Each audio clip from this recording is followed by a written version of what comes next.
As Muslims, we believe that what you said is the correct answer. That's that higher source and higher power ultimately that we should be serving, right? So we've kind of clarified God to some extent, anyhow. But what's your position on Jesus then? What do you say of him? What do you believe about him? Who is he? What's his significance? Jesus was a storyteller. See, Jesus was. People get rewarded in private for what they practice for years in. People get rewarded in public for what they practice for years in private. I'll explain. I lift a little bit. I do push-ups and that kind of thing. I do a lot of it. I can tell. When you said you were in your 20s, I said your biceps are in their 30s though, mashallah. You're doing well. Yeah. But I do a lot of it. Start a fitness channel too on YouTube. I don't want to be like a typical black guy. It's like, oh, let's get buff. Try to stay away from that. But like the amount of hours in private alone by myself, no one else. It just okay. Now I know what it takes to actually like achieve something. I say. Now I look at Jesus. The way Jesus lived his life. I was a scholar when I was a kid. Jesus was known to always be by himself. He was praying a lot. His apostles were trying like sneak and trying like, how do you do it, master? That kind of thing. He was by himself a lot. He was a scholar. He was a reader. He was always by himself. He was, and the stories he tell, I've come to know, Holy Spirit or not, he had to have practiced. He had to have practiced it. Holy Spirit or not, talent or not, he had to sit down and practice and practice and practice, then deliver to the people. So I see Jesus just is a messenger. Is just, I don't want to be Bill Gates because I know he has to work hard for his money. I'm fine just being myself. So if I said I was Bill Gates' messenger, you would not interpret that to mean that I'm saying that I am Bill Gates. No. Am I correct? No. If I say I'm Bill Gates' messenger, it means maybe I work for him, Yeah. maybe he sent me, or maybe I'm just a crazy guy on the street at Dundas Square, right? But certainly, I'm not claiming to be Bill Gates, right? So when you said just now that Jesus was a messenger of God, He was a messenger. so you do not understand him. Okay. Now. So you don't understand him to be God, the creator of the heavens and the earth and the universe and all that. God as in maybe God is in all of us. I believe Some that. generic idea, Yes, some but general not idea. God as in I still can't comprehend the idea that he was the only one, who was he was the only one, the Son of God, to a secluded people, and he died for Israel and just that people alone. I don't. This is like blasphemy what I'm saying right now, because this doesn't go in certain. This is blasphemy on the Christian side. This is orthodoxy on the Islamic side. Because this is orthodoxy on the Islamic side. Because my brother, what I was going to say to you, Kevin, was that there is one religion on this earth. I'm telling you, out of the potentially thousands, Help your neighbor. and dozens of the major ones. No, but I'm saying there is one. We agree on all that stuff. Of course, help your neighbor is good stuff. We believe in all that. But I'm talking about the theology, the belief about God and all that. So there's one religion on this earth that insists and requires that you believe that there's one God, there's only one creator, and Jesus was a human messenger and teacher sent by that God. Yeah. Do you know what that religion is? Judaism? Jews don't believe in Jesus, They don't? No. Yeah. It's just not a Jew. Yeah, no. So when I say Jews, I mean Jews as a nation, as a the group. Israelites, So if you go into a synagogue and say, do you believe Jesus was prophet, God, Son of God, Messiah, any of that, they'll say, no, he's not a part of our religion. I had no idea. My brother, it's Islam. Islam is the only religion that teaches what you believe. You said that. You said you believe in God and you believe Jesus is a messenger of God. Yeah. My brother, there's only one religion that believes that, and it's Islam. Obviously, it's not Christianity, because Christianity would say, well, he's a messenger in some sense, but he's much more than that. He's the God, the Son, part of the Trinity. Yeah. So what I'm saying to you, my brother, is you are not far off from Islam at all. Like I said, yes, what you said is heresy or blasphemy if you say it to your Christian pastor. But you say this same thing in a mosque and we'll be like, yeah, we know that. Yeah, we know he's just a messenger of God, But just a messenger is a big thing, right? Just a messenger is not a small thing. Just a messenger of God is a big thing. It's like me saying that, I'm not God, but I'm just an angel. I'm just you'd say, what do you mean just an angel? An angel in our minds is something like a really baby. great, and yeah. So we're saying that he was just a messenger, and a messenger in Islam is a great thing. It means he's a divinely appointed, divinely sent teacher by God. You know what I mean? He has a kind of authority that we cannot have. The pastor in the church cannot have. The imam in the mosque cannot have that kind of, authority. Yeah. I was the one thing I was, So far I don't know what's stopping you, but we'll see. We'll see what concerns people you talk have. about, like, if you don't believe, you go to hell, that kind of thing. And you look at people like Abraham, and right before Christ, they made it to heaven. They are ascended by the good works. They did the work and they ascended because of that. I mean, to be fair, Christians have some answers to this objection that you raised. They have some answers, they provide some answers, but, I'm not convinced, obviously. That's why I'm a Muslim. I agree with you that the people who were born before Jesus, they're not at any kind of, like, spiritual disadvantage of any kind. They also had to believe in God, and they also had to believe in the messenger of their time, or the prophet of their time. So whatever of God's message had reached them, they should have followed that to the best of their ability, and then they will be in God's good care, in his protective care or whatnot. And we of course believe that Prophet Muhammad is the final prophet of God. So we don't say he's the only prophet. When we say Muhammad is the prophet of God, we mean he's the final prophet of God. He came after Jesus, and he's the prophet of our time. The final, then that might be when Muslims say La ilaha illallah Muhammadur Rasulullah, there's no God but Allah, which means the God, and Muhammad is the Rasul, the messenger of God. What we mean by that is he's the last in a long line of messengers. He's the final messenger. But Jesus was also the messenger of God. Moses was also the messenger of God. Abraham, who you mentioned, was also the messenger of God. Well, we believe that Prophet Muhammad was the final messenger. So we have righteous people today. There are saints. There are what we call awliya, like people who are very close to God, very beloved to God. But we do not believe that there will be any future prophets. Like, again, a prophet is a big thing. A prophet is not just a nice guy in the church or in the mosque. A prophet is saying, God has spoken to me, and you have to listen to me. And if you don't, it's as if you are disobeying God. You are a disbeliever. So no man today will be given that kind of prophethood or that title today. Yeah. And now here's the interesting thing, right, Kevin? You might be thinking that, okay, that's your belief, that's your faith. I mean, that's what your book says. Your book, the Qur'an, says Prophet Muhammad is the final messenger, the seal of the prophet. So of course, that's what you as a Muslim are going to believe. But here's what I want you to think about as someone who's a non-Muslim, right? That although I would argue actually you are a secret Muslim, you haven't realized it yet. But officially, okay, you're a non-Muslim. No, what's amazing is that the Qur'an called the Prophet Muhammad the final messenger or the final prophet. So now I'm not asking you as a Muslim or as a Christian, just as a historian, as a scholar, as a reader, as a person who thinks, what major religion was born after Islam? Major religion. And now maybe I should be fair, because what do I mean by major? There are some big religions like Sikhism and Baha'ism, Scientology are big. So I am defining major religion as a religion that, for better or for worse, changes world history, okay? Changes the map, makes and breaks empires. Scientology didn't make or break empires. If it didn't exist, it wouldn't have changed the world much. We wouldn't have seen Tom Hanks jumping up and down on the sofa on the Oprah Winfrey show. It wouldn't have changed much in the way of our lives, right? But we as humans, we have a tendency to revere things that are aged, things of the past. We have a tendency to have reverence for them because we see them as wiser, purer, and that kind of thing. Yeah. So I'm thinking, my perspective is just the fact that it's old. It's an old book.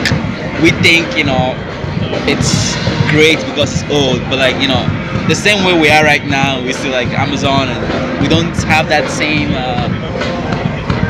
that reverence for it. But like this 2,000 years from now, someone else might have that same reverence for it. That's what I believe. Yeah, it's interesting. I understand what you're saying. So I guess my response to that would be that if we lived 100 years after the time of Prophet Muhammad, or 500 years or 600 years after the time of Prophet Muhammad, then I think your argument would have even more, it would have more weight to it. You would say, well, it's only been 300-400 years. Let's wait. Maybe there's another great religious reformer, another great religious. Time passes, But it's been 1400 years, and to me, it doesn't seem to me like we live in a spiritual era now that is ready to receive a prophet. Even people who talk about religion are looked upon as crazies on the street. They're part of the circus. I mean, even me, part of the circus. A Muslim guy, there's a Christian guy there. That's kind of the era that we're in now. So I think 1400 years elapsing is a long time. And actually, like I said, a number of religions have popped up since then. They right? didn't have enough. They didn't have a nice, enemy, and there's a secret sauce to it. But the best reason for you to at least consider Islam with an open mind, just, this isn't for the camera, this isn't for this conversation, this is for genuinely, when you go home, you know how it takes 5, 10, 15 minutes before you fall asleep? Sometimes you're just looking up at the ceiling. That time, instead of counting sheep, I want you to think about this argument. I would say that the best argument for you to consider Islam is the one that you yourself gave, which is that you believe that there's one God, and you believe Jesus is but a human messenger, a human prophet of God. And my brother, there's only one religion that clearly teaches that and states that. Now, on top of that, look at it from another perspective, right? Look at it from another perspective. That after the time of Jesus, then, I think you and I are in agreement that something about his message got changed, misunderstood, misinterpreted, because somehow the religion of Jesus became the religion about Jesus. The religion of Jesus became the religion about Jesus. Like, he became the main focus point. He's God. He's Lord. He's Savior. You have to believe in him. Like, he became the center, right? And God the Father even kind of takes a little bit of a backseat in some Protestant churches, and especially Pentecostal African churches. God the Father is not as popular as Jesus. Jesus is really God, right? So if God exists, which you and I both believe, and God is seeing this situation play out, he's seeing that after he sent his messenger Jesus, so many millions of people are wrongly, in their misguidance or misunderstanding or misinterpretation, they are taking Jesus as a God himself. Would God not do something to remedy this situation? Done something. Yeah, but would a powerful God, an all-merciful God, a loving God, would he not do something to correct this situation? In Christian theology, we know of the flood and Noah. Of the flood, the great flood. Okay. So Yes, Noah, he wiped out humanity and that kind of thing. And God promised himself he was not going to do that again. Yeah. And part of that led to Jesus and all this other stuff. I don't think see, most of the sins we commit, it's in self-interest. It's all in self-interest. Like, let's say I kill someone, and let's say there was God existed and he was like, all loving and he knew everything, and I killed someone. The person that I killed, per se, God has got to find a way to compensate for that, and not tracks the person to hell or something like that. But at the same time,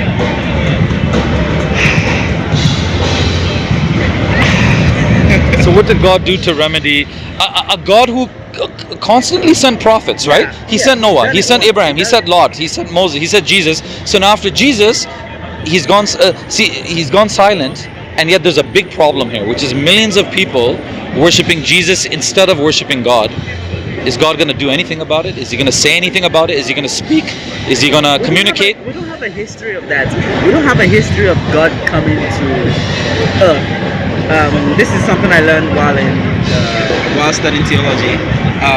Every visit we've seen of God, like Moses, it was the burning bush, and there was a phrase where Moses wanted to see God. He really wanted to see God. Yeah. And then God did something where it flashed him, it just flashed him in a cave or something like that, and it took Moses aback, and his face was all lit up, apparently. My thinking there is God physically cannot come to earth. God in his great self cannot. Again, you are saying completely what Muslims say to Christians all the time. But I just think God himself cannot squeeze himself there and just pop in earth, and it doesn't make sense considering how vast the multiverse is, and whoever popped it all together. Yeah. So I don't think God himself is gonna come and wipe everybody. There's no sense in that. Yeah. It's just gonna play out. Right, no, but maybe you misunderstood my point or misunderstood my question. No, everything you just said now, we agree. This is what we say to Christians actually, that God cannot become a man or a bird or a tree or a woman or a statue, because he's something much greater than that. You know, something much greater than that. It doesn't befit his majesty that he did. So we're with you, right? I mean, if I said something like I'm the entire Milky Way galaxy who's become a man, Yeah, that's you'd what say, dude, what are you talking about? What are you smoking? Or I'm the entire cosmos and I've become a man. So what's greater, the cosmos or God who created the cosmos? The Milky Way or God who created the Milky Way? So to say that, you know, the God is in a man's throat, no, we agree with that. So perhaps you misunderstood my point. My point was that not that God should come down personally, or my point was that, but he is a God who intervenes. Intervene meaning not coming down himself, but he sends prophets, he sends messengers. So I'm saying the same God who throughout history, he sent Lot and Noah and Abraham and David and Jacob and Solomon and Moses, John the Baptist. Why is it that he should suddenly stop at Jesus, especially when this major problem exists, which is that Jesus came and his message was radically misunderstood. I think you're agreeing with me because you're saying Jesus is not God. Most Christians believe Jesus is God, right? So there's a radical misinterpretation, and misapplication of Jesus' teachings. Now, the same God who always spoke in the past, again, I don't mean a physical spoke, I mean he sent prophets to communicate his will to us. To me, it doesn't make sense that now he should suddenly be silent.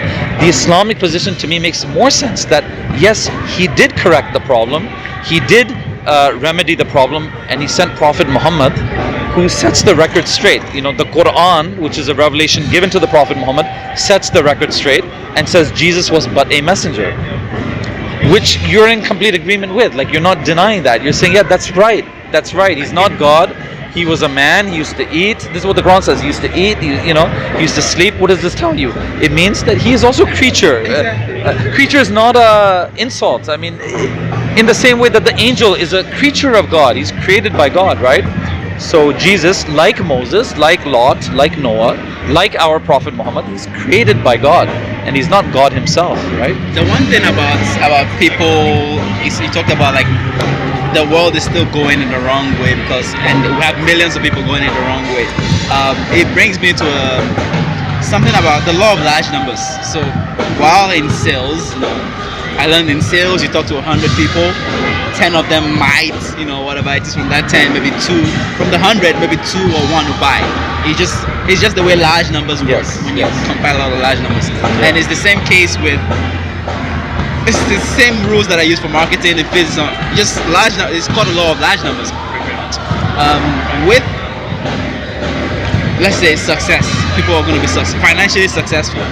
Only about 10% will, and the numbers don't really change. Maybe just the faces change. If you look at the data of, like, apparently, if you live in North America, you have a 1 in 10 chance of being a millionaire once in your life. Is it millionaire? A millionaire at least 1 year in your life. But at the same time, people, the faces change, Yeah, but the number itself, the 10% still stays the same. With the masses of people doing the wrong thing, I don't think it's the masses that we're all trying to save here. It's the 10%. It's that 10% that we always find a way to filter out ourselves based on our own volition. For example, I might say I don't want to be, I want to be part of that 10%. But if the 10% requires me waking up every single day, but some days I'm like, I can't do it. I voted myself out of the 10%. See what I mean there? It's based on our own choice, our own volition. So how are you applying this to the question that I was discussing? Okay, so the question you were discussing, the question you were saying is, why isn't God changing this mass of people going the wrong way? Why is he just letting it play out? Why at least correcting the message. Then they can choose, of course, but at least make the message clear. Yes. Who is Jesus? God can correct the message all he wants, but he made us to choose. He made us with the beautiful thing about humans is that we have choice. The birds can't do whatever they want. They have to obey the genetic code. The goose only flies south during winter. It can't fly north. It makes no sense. But we have the dignity of choice. There's a saying by Jim Rohn: you never see a 3 guru half a store. but we humans, we only, our potential only goes half because we have the dignity of choice. Other life forms don't. They have to maximize their capacity, their potential. So back to us. No matter what God says, it's always since the beginning of time. That's why God actually sent people to actually help His people, because we are not going to listen. We still want to do our own thing. We still want to do what is satisfying to us. It's only the few people who actually go. It's only a few people who actually will make it, who actually will live in that accordance. But that's also normal, because I see that as just the way the world is. Only a few actually make it through any challenge or any certain. See, but I don't think that there's even 10% of Christian churches that would teach that Jesus is but a human messenger, or that He's only a human messenger of God. Yeah. So I mean, again, we can agree with you. Like, even the Quran says that if Allah wanted to compel everyone to believe, if He wanted to force everyone to believe, He could have done it. He could have just created us as robots who don't have that dignity of choice, who just simply due to our genetic code, we have no choice but to follow our programming like the angels and just worship God, and we would be perfect beings, right? But He did choose to give us free will, right? So yeah, we're not talking about God compelling people to follow the truth. We're talking about God clarifying what the truth is so that people can make that choice in the first place, right?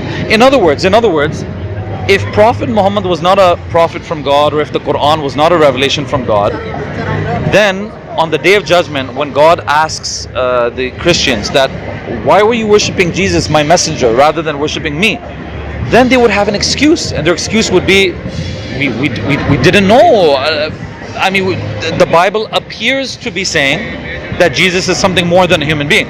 The Bible appears to be saying that Jesus, He calls Himself your son and this and that. So we were confused. What does Son of God mean? And the son of a cat is a cat. The son of a bird is a bird. If He's the Son of God, He's God too. We should worship Him. So what we're saying is that God sent the Quran not in order to compel Christians or force Christians or anyone else to follow the truth, but to at least clarify, to delineate what is the truth, So the Quran makes it clear that Jesus is a prophet. Here's why He's a prophet. Here's why He can't be God. It lays out proofs and evidences, and it sets us on a way of logical thinking.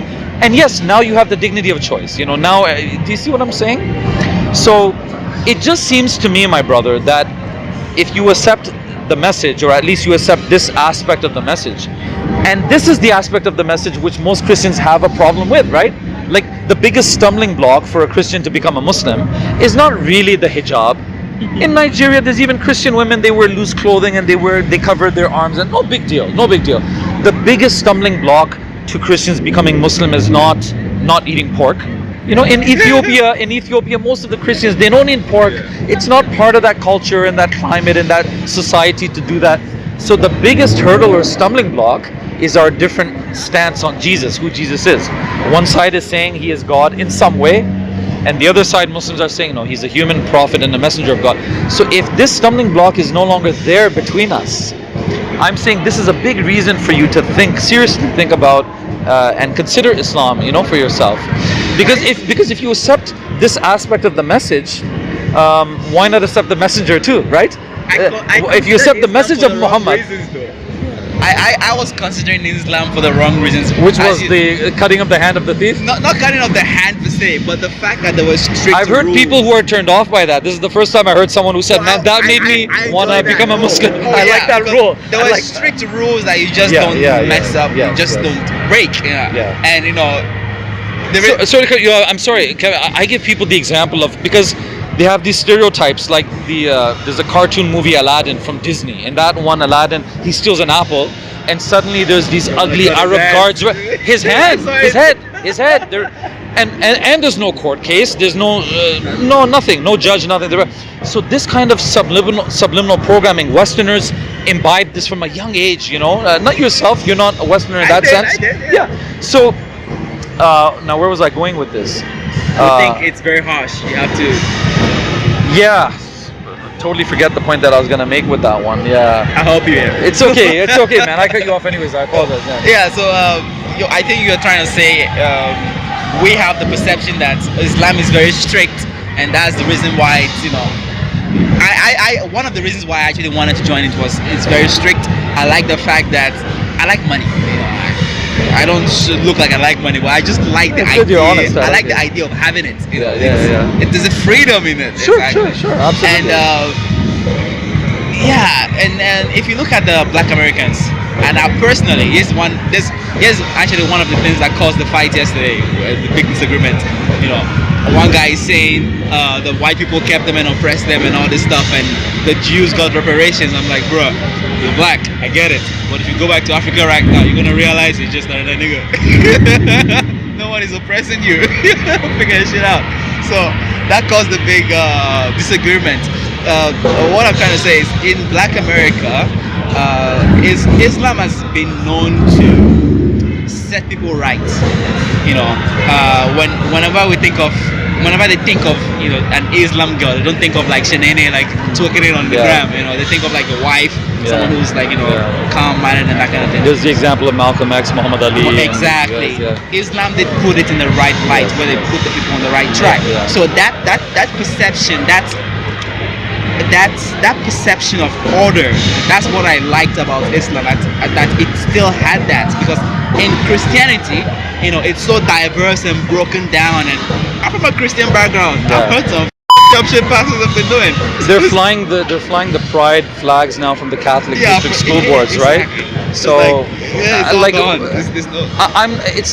it's not about hating anyone. It's more a case of like, what do you believe? Where's the boundary? What did the Bible say about that? I don't get it. What did the Bible say? The Bible obviously says something else, right?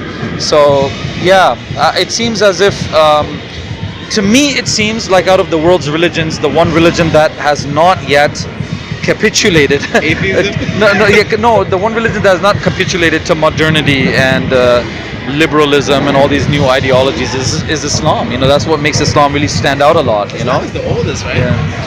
One of the oldest. Yes and no. From our perspective, it's the original religion of man, because Islam, in its basic essence, Islam means submission to God. So Adam, the first man, he submitted to God, right? He worshipped one God. He didn't worship Ganesha or Hercules or Thor. He worshipped the one true God. So in that sense, he too was a Muslim from that perspective. Do you see what I'm saying? Okay. If that makes sense. So when we say we believe Adam, Noah, Moses, Jesus, they were all Muslim, right? But when we say that, understand what that means. It doesn't mean they were speaking Arabic and they're fasting in Ramadan. They submitted to God. Yeah. I guess I'm Muslim in a way. Yeah. So in that sense, yes, we believe Islam is the original religion. But if by Islam we mean the rules and the regulations that are associated with the law that was given to the Prophet Muhammad, peace be upon him, then no, then it's not the oldest religion, because Prophet Muhammad came after Moses, after Jesus. Yeah. So yes and no. You see, there's a yes answer and there's a no answer. Yeah. But look, man, I'm gonna turn this the other way around, because you've already told me what you like about Islam, right? I'm curious to know, my brother, and forgive me, I'm kind of putting you on the spot now, whatever. And we can, if you want to take it off the camera, like we can edit it out later, whatever. But let me just ask you, Kevin, point blank, like what stops you now from becoming Muslim? What do you think you will lose? What are you worried? Like, what are you worried about, right? Maybe some angry relatives, but you don't have to tell them. You don't have to become Ahmed. My mom is gonna go into a friggin' Yes. That's number one. But it's the relationship I've had while growing up. The relationships were all predominantly, you know, Christian household, that kind of thing. So it does break those relationships, thinking, you know, like, you know, I went to Canada and, like, you know, flipped up, but the last place they expected you to become a Muslim, exactly, right? It's like, but there's no Boko Haram there. Why did you become Muslim? But it happens, my brother. It happens. But look, you know what? You know, the other day my wife was telling me too that she knows of a young convert to Islam, and her mother is a bit concerned and worried, but she's not completely intolerant. She's listening to, and that convert girl was asking my wife, what should I play for her? Like, what's a good responsible lecture on Islam to play for her so she gets a good impression of Islam, not a bad impression. I said, you know what, find a lecture on the rights of the parents. What are the rights of the parents in Islam? And play that for your mother. She'll love Islam. So if you became Muslim one day, inshallah, Kevin, and this is a tip for other Muslim converts out there, if your father is not cool with it, your mother's not cool with it, Say, okay, and just and play them a lecture or send them a video or a little booklet on what Islam teaches about the respect for the mother and the respect for the father. I'm telling you, after that, maybe your mother will say, you know what? I don't agree with your religion, but yeah, remember that. You see what I'm saying? Yeah. And by the way, and this is not exclusive to the mother who's a Muslim. No. So this is whether your mother is a Buddhist, atheist, Christian, doesn't matter. She is still your mother. Islam doesn't change the blood relations. In fact, the Quran says to not cut off the blood ties. Meaning your cousins, your brothers, your nephews, your nieces, all of this, man, they have a right on you. They have a right on you. If you have a poor cousin, a poor uncle, he comes and he asks you for money, you don't say, well, I'm Muslim, you're Christian. That's still your blood relation. And in Islam, divorce is allowed. It's not a good thing. It's not encouraged, but divorce is allowed. There is a way to divorce your wife. There's a way to divorce your husband for the ladies.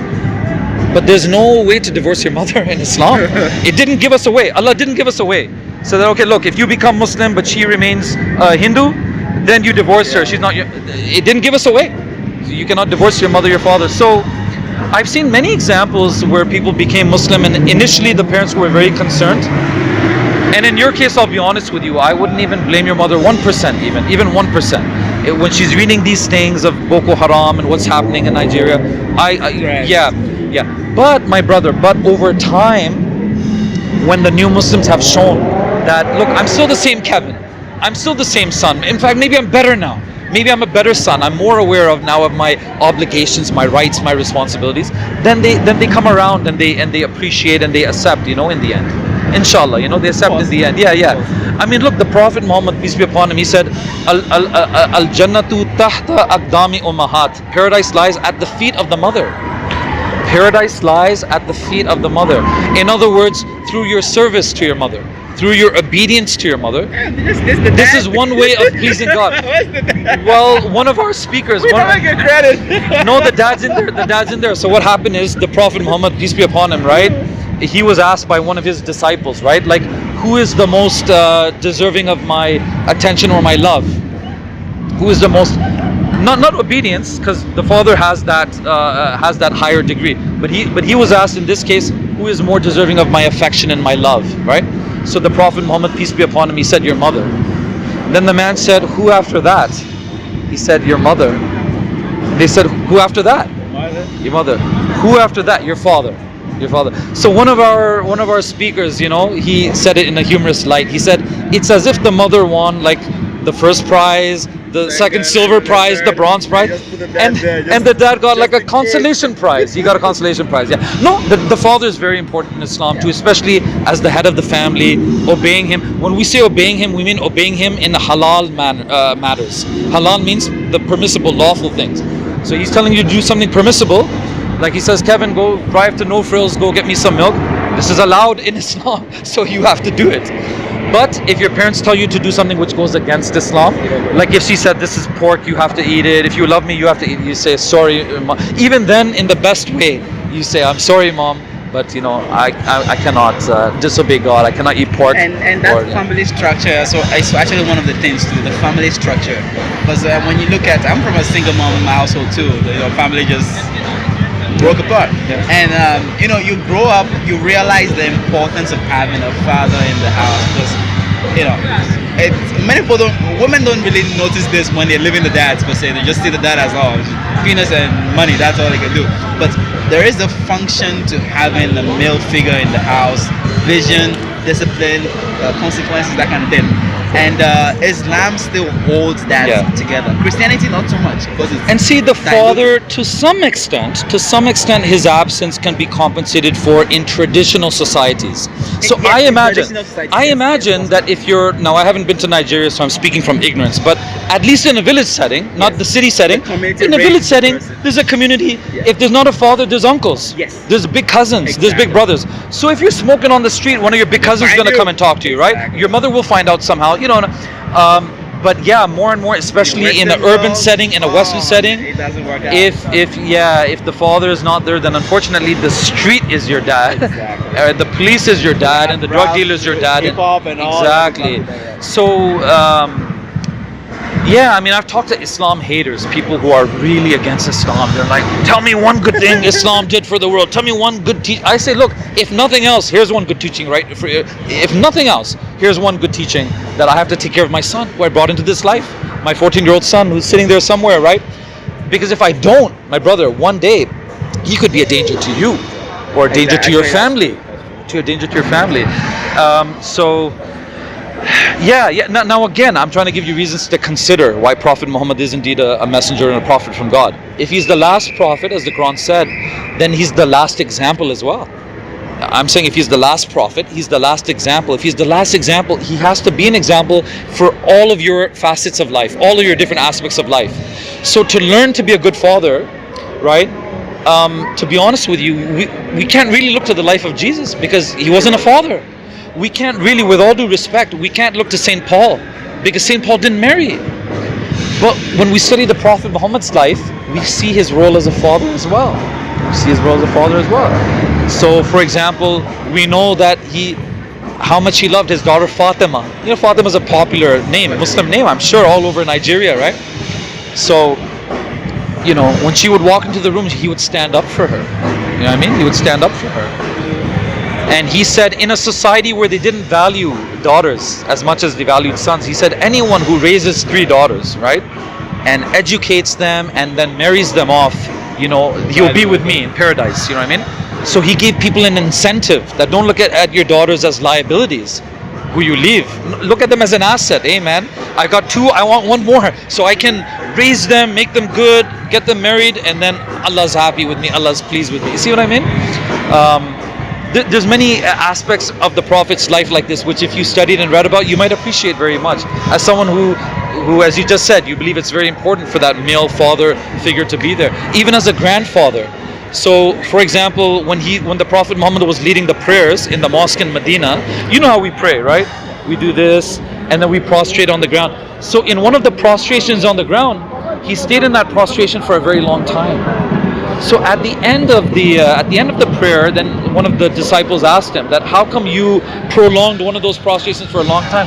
So he said, because Hassan and Hussein, my 2 little grandsons, they came on my back when I was in the prostration. I didn't want them to fall off. So I stayed longer. When they came off, then I came up.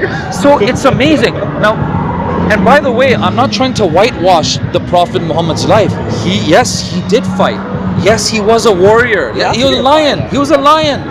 But he was a lion there, and then at home, you see how he was with his family and his children. And for me, that's the complete man. That's the complete man. You know what I mean? There's men out there who are tremendous successes as fighters, as UFC fighters and this and that, but complete failures as husbands and as dads.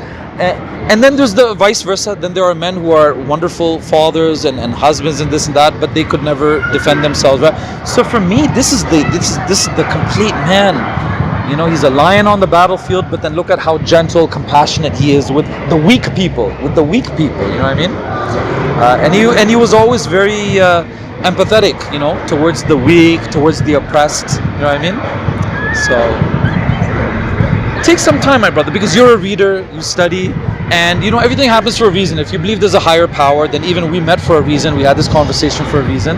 So read an English translation of the Quran, or even online you can watch videos which are talking about the life of the Prophet Muhammad. I'll start with the videos.